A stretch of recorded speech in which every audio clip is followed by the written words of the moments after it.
My name is Jim Snyder-Grant. I'm here to talk to you about Article 46, amending the zoning bylaw related to accessory apartments. The town of Acton believes in fair housing. Fair housing in state and federal law prevents the discrimination on the providing of housing based on characteristics such as race, age, and family status and number of children.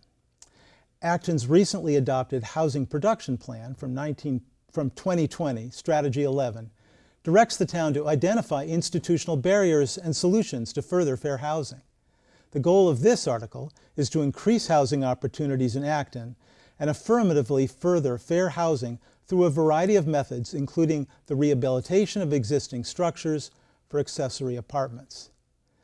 Town staff has also been receiving comments from residents who would like to construct an accessory apartment, but find the existing bylaws are too restrictive for their particular situation or family's needs.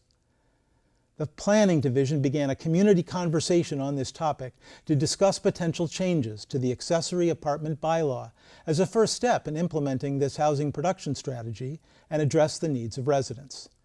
The Planning Division met with the Planning Board, Acton Community Housing Corporation, the Commission on Disabilities, and the citizens group Housing for All to gather feedback on proposed ideas.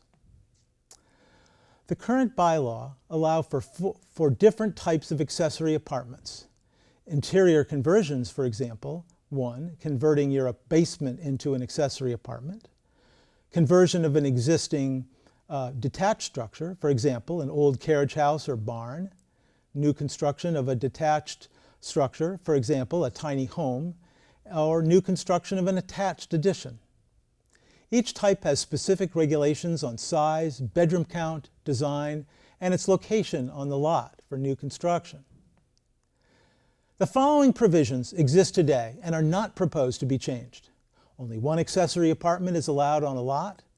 The owner must reside on the property in the principal unit or accessory apartment. The apartment cannot be sold off. Attached additions must have the appearance of a single-family home. Detached accessory apartments constructed new must be located to the side or rear. Short-term rental is restricted in single-family residential zoning districts. Renting and boarding of up to 3 people is allowed by right. There are 6 changes proposed to the accessory apartment bylaw. All other restrictions would remain in place.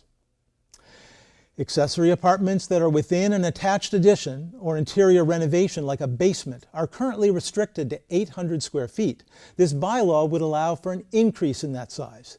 They still must be less than 50% of the existing structure. The Planning Division has dealt with a few cases of individuals looking to construct an accessory apartment in their basement, but the 800 square foot limitation makes it difficult to lay out a functional space when the basement is larger than 800 square feet. The bylaw to allow for newly constructed detached accessory apartments, tiny homes, was adopted in 2019. Since that time, the Planning Division has received several inquiries about constructing a tiny home in Acton, but the owners did not decide to move forward because the size was too limiting for their needs. With only 500 square feet, it is very difficult to accommodate proper ADA turning space for a 180-degree turn in a bathroom and still have adequate space for the remainder of the apartment. And 4. Strategy 11 of the Housing Production Plan notes that zoning provisions that limit the number of bedrooms in a unit may violate fair housing laws. Currently, Acton mandates that accessory apartments shall not have more than 2 bedrooms for attached and interior accessory units and limits 3 bedrooms for pre-existing detached apartments. This bylaw would eliminate any concern regarding fair housing and eliminate barriers imposed on certain family situations. For example, divorced parents may be looking for housing to stay in the same town as their children. Depending on the age of their children, they may want a separate bedroom for a high school-age boy and girl. Currently, accessory apartments in converted garages or barns require a special permit. The Housing Production Plan, Goal 4, Sustainability, directs the town to encourage rehabilitation of existing structures for affordable housing. Where rental housing is naturally more affordable, eliminating the special permit barrier and allowing rehab of these structures into accessory apartments will help to achieve these goals. Accessory apartments required one parking space. If there is not adequate parking already on the lot, one must be provided.